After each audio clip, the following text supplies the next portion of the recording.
Hi everyone, I am Gina from Gina C Creates, and if you are new to Cricut crafting and using iron-on vinyl, also known as HTV, then you have found the perfect tutorial because I'm going to show you some easy and basic steps you will need to get the perfect Cricut shirt every time. Step 1, gather your supplies. You will need a machine to cut vinyl, and I'm using my Cricut Maker. I have some iron-on vinyl, which is the brand from a Vinyl Frog, and it comes in a multi-pack with all these sorts of different colors. I will leave this linked for you under my video and also on my blog post. I just want to show you some of the colors they have. This is the boho collection, and I just love all the different varieties they have. And I have my 3 that I chose for my boho rainbow design. So you will also need a weeding tool, scissors, and a lint roller. You'll also need some measuring tape. And then I have a tool here. It is to find the center of your shirt. And I will also link that for you guys below because they come in different sizes. And of course, you'll need a shirt of your choice. I have a kids medium from Target, and this one is a cotton and poly blend. And so I have my youth ruler to go with that to find the placement for the design. And then I also have a heating mat that I place under my garment when I go to press it. And for this tutorial, I'm going to show you how to press it using a household iron because you don't need a fancy heat press or easy press. You can make Cricut shirts just using a iron. So I will show you the settings later on in the video. And you'll also need some parchment paper. And I just get the one right from the grocery store. You can get this next to the foil. It comes in a roll and it's a lot cheaper than the Teflon paper, but you will need that for protection of your garment and your design. And once you have all these supplies, we can go on to step 2 where we measure our garment.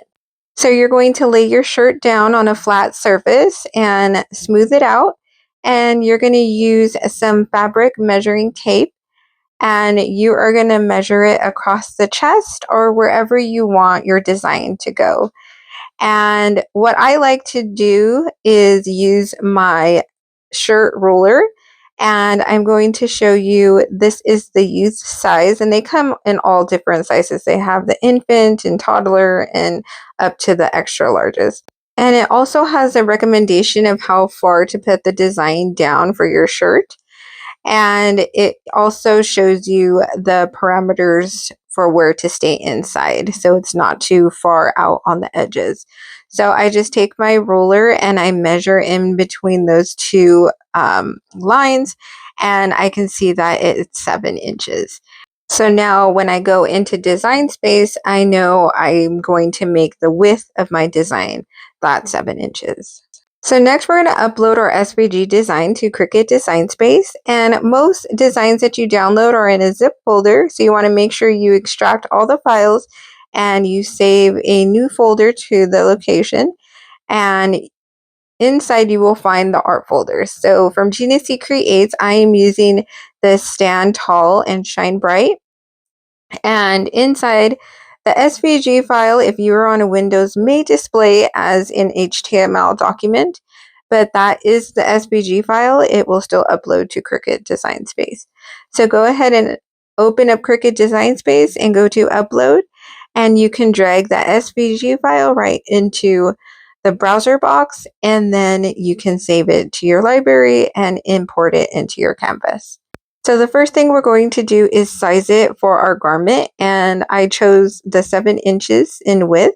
So I'm going to come up here to the size and make sure that the proportion is locked. So when I change the width to 7, it's going to change the overall design and keep it proportioned. So next you will ungroup it, and you will be able to select each layer of your SVG design. And I'm selecting all these layers that are black, and I'm going to hit attach because I'm going to want to cut that in one piece on my colored vinyl. And then next you can see we have 2 other colors, and you can customize most SVGs to fit your design preference, and I am just going to change the colors of these layers to go with the vinyl that I have. And then everything should be ready to go, but make sure if you have the same colors on different layers, you're going to want to attach them so when they go to the mat, they stay in one piece.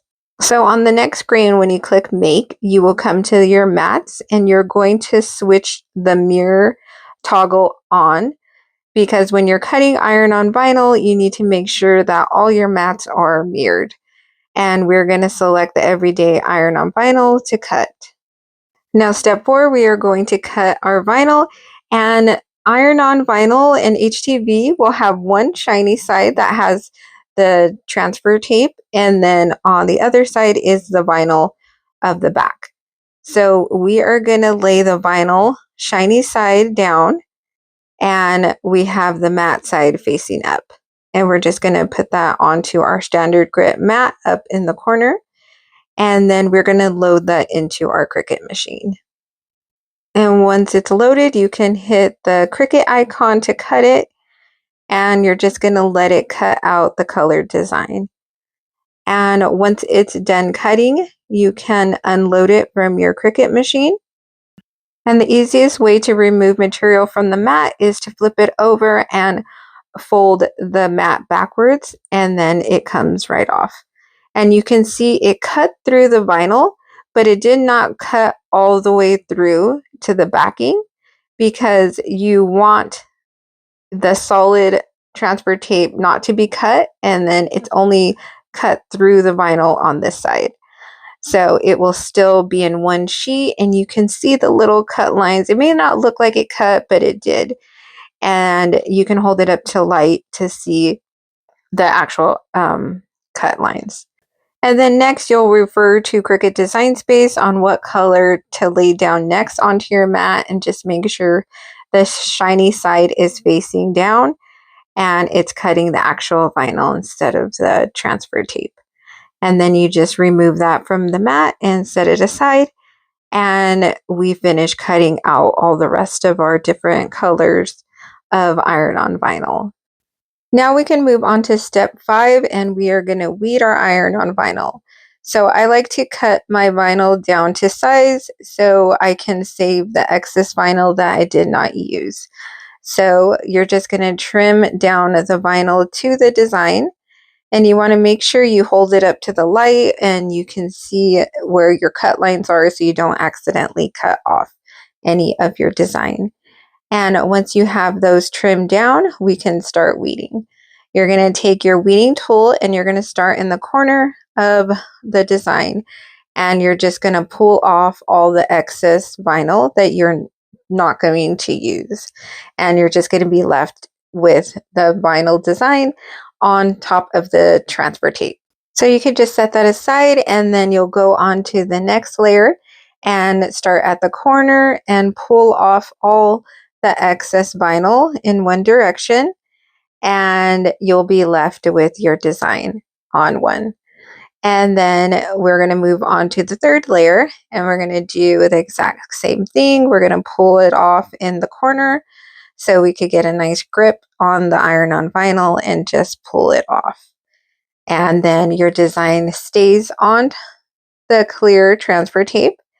And then you may have little designs like inside the letters, or depending on your design, you would have to go back and weed off any of the center parts. And then you can make sure that those little pieces are out of the way, because with working with the iron on vinyl, there's a lot of static, and you want to make sure that none of the excess HTV get stuck onto your transfer tape, because that can ruin your design when you go to press if you don't notice it. So just get up there nice and close to your design and make sure it is all nice and clean. And then step 6, we are going to prep our garment and get it ready for pressing.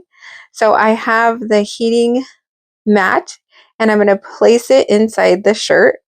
This one I'm using is a 12 by 12, and it works nicely for the kid size and adults.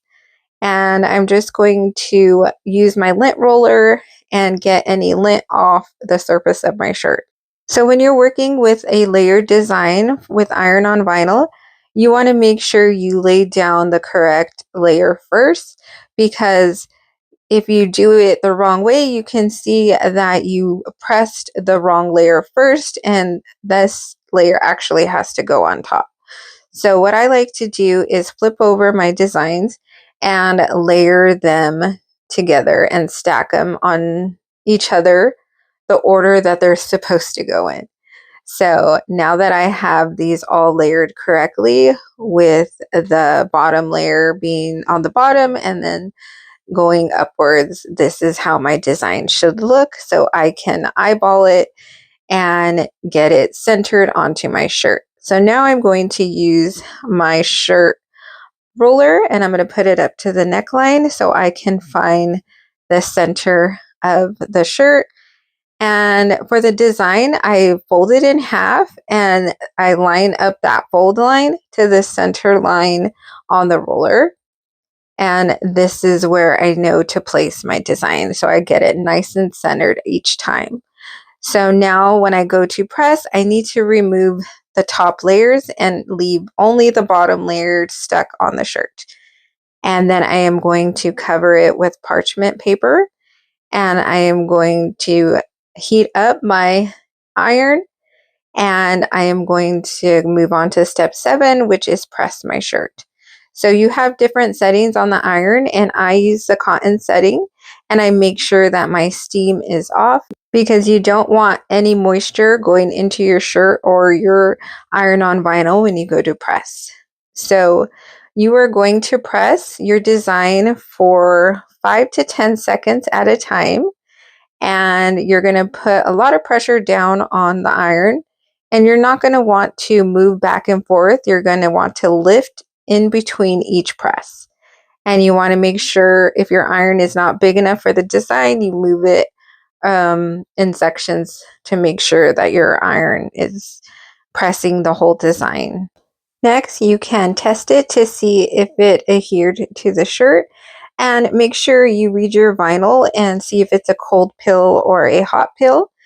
And you're going to lift up one corner to see if it is sticking to your shirt, and if it is, you can go ahead and pull off that whole transfer tape. And I'm showing you the vinyl here that it's nice and smooth and it's not embedded into the shirt just yet, and that's fine because we have more layers to add on top. And we want them to line up correctly, because if you embed it too much the first layer, it can cause some tracking and your design may not line up as perfect. So next we're going to do the second layer, and you can see that my transfer tape is going over my vinyl, and I'm just going to cut that off because when I go to press it, I don't want to leave any indentions. So I want to make sure that it's trimmed and it's not touching the other vinyl. And then I place that parchment paper back down for protection, and then I go and press my second layer, and I do that for 10 seconds at a time. I never go over 10 seconds when pressing because I don't want to burn the vinyl or the garment. And then you can test it in the corner, and if it's lifting, go ahead and put that parchment paper back over and press again for another 10 seconds or 5 seconds, and then you can test it again. And this brand is a cold pill, so I left it for a few minutes to cool, and then I pulled off my backing. And then I am going to lay down that final layer and line it up in place, and then I'm going to put that parchment paper back over, and then I'm going to use my iron and push down with a lot of pressure, and I'm going to hold it for 5 to 10 seconds at a time and move it all around my design, making sure I'm getting every edge and corner. So after I'm done, I'm going to lift it and I'm going to test to see if it's stuck. And you want to make sure you pull off the backing very slowly, especially working with intricate designs or letters, so you don't actually rip it when you're removing the transfer tape because it may have not stuck. And you just want to take your time and be patient. And once it all stuck, you can see it's still smooth. And since this is the last layer, we now want to embed it into the shirt. So you should be able to see the texture inside the vinyl of the shirt garment. So whatever texture your shirt has, that is the same texture your iron-on vinyl should have. And that's how you know it's truly embedded into your shirt. So when you go to wash it, it's not going to lift or peel. So I just go back and do a nice press with the parchment paper over and making sure it embeds. So it should look like this. You can see the texture of your shirt inside the vinyl. And that's how you know you're done pressing and the shirt is good to go. So you want to make sure you don't wash your shirt for at least 24 hours so it has time to adhere to your shirt before washing it. So I hope you guys enjoyed this tutorial, but I just have one last tip to show you in case you guys mess up or if you want to save a garment. This is a little hack so you can remove any vinyl mistakes. So I pressed this piece of iron-on vinyl onto my garment and now I want to remove it. So I'm going to take my heated iron, and you want to be very careful. You may want to wear some heat protective gloves, and you're going to place and heat the back of the iron-on vinyl inside the shirt. So you're going to use your weeding tool, and once it's heated up, you're going to use your weeding tool to pick off a corner. And you need to be very careful not to burn yourself. And you're going to weed up the vinyl off of the shirt. And this helps, the iron helps it heat up the adhesive from the back and it comes off just like that. This hack has definitely saved me a few times when using iron-on vinyl.